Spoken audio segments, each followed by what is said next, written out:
Kandidati i Vlenit për kryetar të Gostivarit Nevzat Bejta ka akuzuar ish kryetarin e komunës Arben Taravarin dhe ish ushtruesin e detyrës Valbon Limanin për keqpërdorime të buxhetit komunal.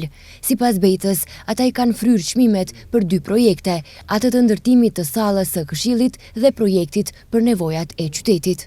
Salla e Këshillit, e cila kushton për ta bërë të efektive, mund të kushtone mësë shumëti 50.000 euro.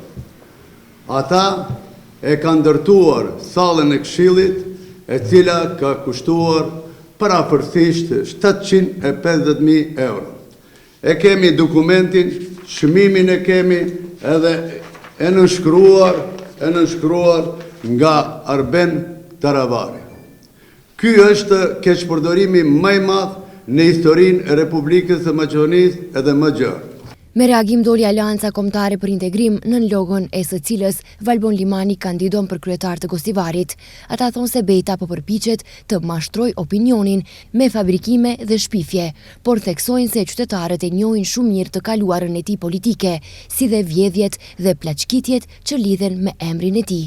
Në vend që të shpërndaj akuza të pavërteta, ai duhet të japë përgjigje të qarta para qytetarëve, si ka realizuar aksionet në hidrocentrale, prej nga i buron investimi, prej mbi 30 milion eurosh në Mavrov, si është bërë shitja e tokave atraktive shtetërore në Gostivar, gjatë qeverisjes së tij me klanin e tij kriminal, dhe sadosje ndjekin nga afër për keqpërdorime të dyshuara, thonë nga Aleanca Kombëtare për Integrim. Në zgjedhjet e 11 janarit, në garë për komunën e Gostivarit janë Nevzat Bejta nga koalicioni Vlen dhe Valbon Limani nga Aleanca Kombëtare për Integrim.